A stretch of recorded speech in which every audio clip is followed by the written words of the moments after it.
Welcome back to Canadian Guns.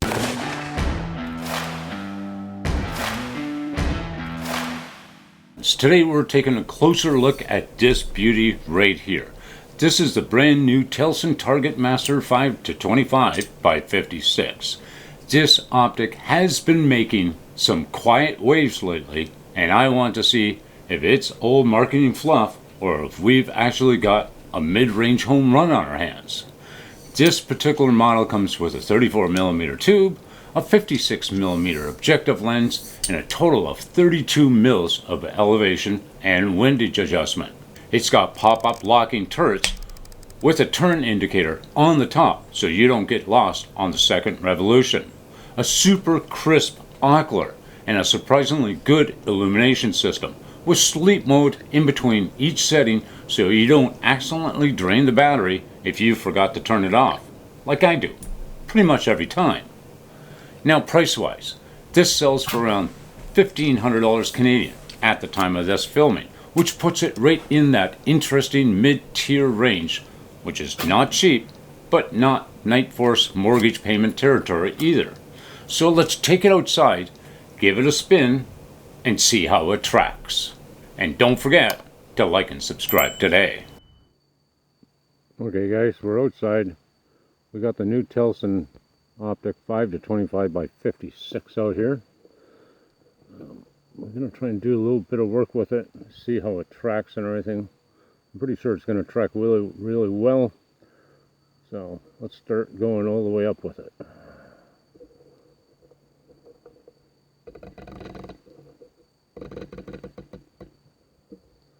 There's 3,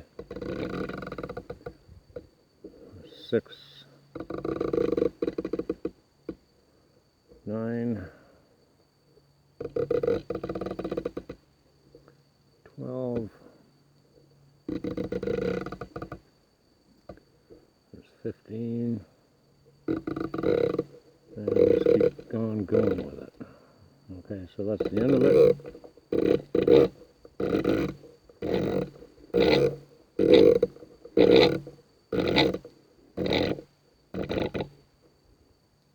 That should be the end.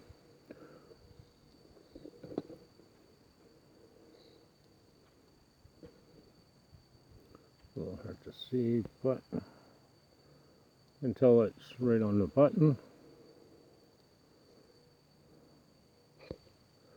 Let's do the windage.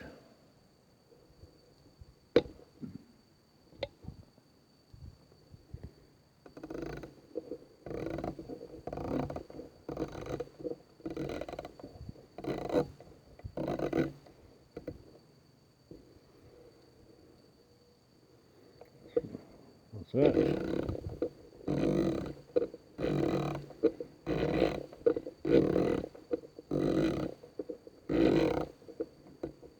That's it.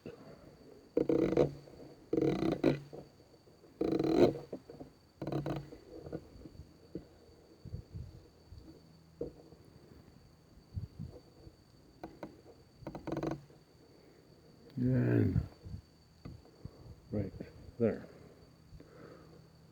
So it tracks with.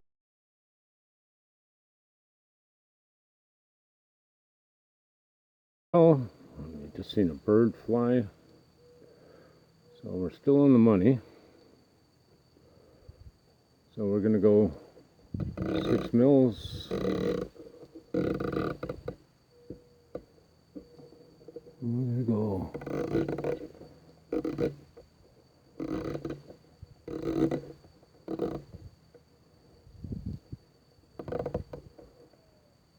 there. Go 6 mils. Back.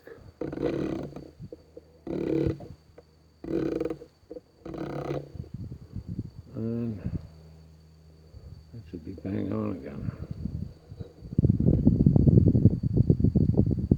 Nope, I still gotta go some more yet. Not bad. Right there. That's more like it.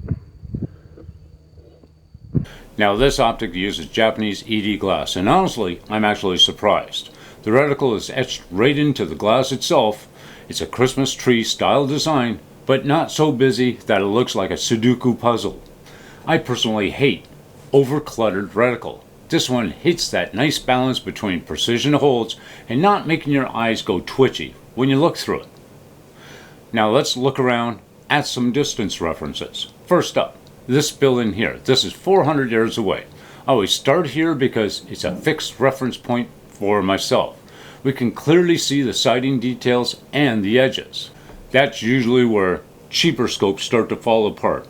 Edge gets a little fuzzy, or you get color fringe. Not here. Next up, now this is the tree and barnwood fence, which is 750 yards away. You can still make out the bark of the tree and the texture of the tree itself. You can clearly see the fence line and all the detail of everything that's around it. Now this is at 1,000 yards away. This is the dead tree that I always use because, you know what? It's at 1,000 yards. Now you can perfectly see all the detail of the dead tree itself, everything around it. It looks incredible. Now the glass resolves fine detail at really good long range, and honestly this scope punches above its price tag. There's no weird color fringing, no loss of brightness at the edges, and this is way out past 1,500 yards away. You can still see a lot of the detail, which is actually surprisingly good. Except for, like there's a little bit of mirage kicking in, and you can kind of see it, but the glass itself is actually holding up really nicely. I didn't notice any chromatic aberration, that rainbow haloing around the edge. The image stayed bright from edge to edge. That's a good sign. Usually this is where budget scopes show their weakness. Next, the turrets. Now the turrets give you 32 mils of total elevation, but realistically you're going to get around 28.5 to 29. Which is usable before you even run out of travel. Now you throw a 20 MOA rail on top and say a 20 MOA cantilever like this one, you're going to have way more than what you're going to need to really get it out there. Now the windage is also 32 mils of total rotation on the turrets themselves, and honestly they feel really good. They're very positive, very tactile, they're not spongy, and they're not loose. Here, take a listen for yourselves.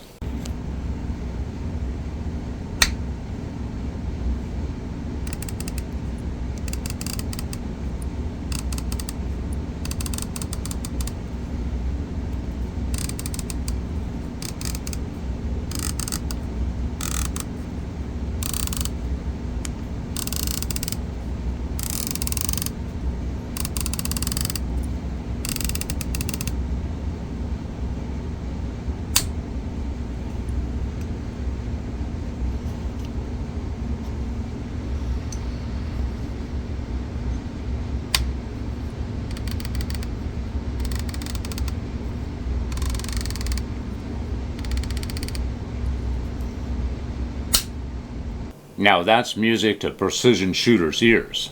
They're not obnoxiously loud, but they've got a good clean click to them that lets you know exactly where you are, even with gloves. The knurling is aggressive enough that I had zero issues with it, making adjustments, even with gloves on. Now the zero stop is a tool-less and dead simple.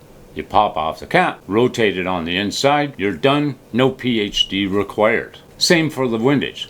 Loosen, adjust tight, quick, and clean. Their parallax is super silky smooth. It's marked from 20 to infinity, but there's no numbers in between. Because why? Most times the numbers really don't add up anyways. And once you get the idea of where you are, you really don't need the numbers. And with my glasses on, the numbers, they never line up anyways. They're more like a reference point or a suggestion. Now the illumination has 11 settings with oppositions in between each one. Thank you, Telson. It also goes into sleep mode if you forget to turn it off. Basically a built-in, I left it on again, insurance policy. The whole reticle lights up. It's daylight bright and it doesn't wash out in harsh sun like a lot of optics in this price. Now the magnification. The magnification runs from 5 to 25. With the throw lever, that can be removed if you prefer a more cleaner look. Now the magnification ring is firm but smooth, it's not gritty, it's not wobbly. Same story for the Ockler. It's stable, it's smooth, there's confidence, and it's inspiring. Now what's in the box? What do you get? Well, you get a sunshade, you also get scope caps, you get a Telson sticker, because why? Everybody likes stickers. You get a pamphlet with a QR code on it, so you can actually download the instruction manual if you want. You get a nice Telson cleaning cloth, and you'll also get the tool to take off the caps with, a little Allen key, and an extra screw inside in case you want to take off the throw lever, and you can just put the screw in instead. So you got a lot of stuff with the scope. Oh, and the other thing that I almost forgot to mention, you get a battery with it. You'd be shocked how many scope companies are too cheap to do that. It's like, come on guys, like if I'm dropping $1,500 on a scope or more, at least throw in a $1 battery. How hard can that be? So like I said, this sells for around $1,500 Canadian or roughly $1,200 US. That lands it in a really nice, interesting bracket. It's not going to dethrone, say, Keyless or Tangent Theta, but that's not the point. It's meant to fill that sweet spot of $1,500 gap, and I think it nails it. Now the eye relief is around 3.8 inches, and the eye box is actually very forgiving. There's no scope shadow issues, even when shifting position quickly. That's huge for PRS shooters or anybody shooting off of, say, barricades. I could see this being an excellent optic for a PRS long-range target or even a top-tier 22 LR trainer. It gives you the adjustment and glass quality to grow with you without forcing you into a $3,000 optic right away. Durability-wise, it feels solid. Everything's tight, nothing rattles, there's no weird noises, and it comes with a lifetime warranty, which is standard coverage. If you run, say, over it with your truck, you might be out of luck. But for normal use, you're covered. Don't use it as a hammer, and you'll be fine. So the final thoughts. Honestly, for Telson, a relative new player, this is a home run. The glass is clean, the turrets are sharp, the features make sense, and they don't cheap out on the little details. There's even a higher end Victory version of this optic. I'd love to get my hands onto it next if I get a chance. Now if you're looking for a mid-price precision scope that doesn't feel like it's a compromise, this is absolutely worth considering. Whether you're shooting PRS, ringing steel at a mile, or just wanting to upgrade from an empty level glass, this thing can handle it. So that's my full review of the Target Master 5 to 25 by 56. If you found this helpful, smash that like button. It helps more than what you know. And if you're new here, welcome to Canadian Guns. We do honest reviews, technical deep dives, and sometimes accidentally film birds mid-test. Thanks for watching, and until then, shoot straight, stay safe, and we'll see you next time at Canadian Guns. Bye for now.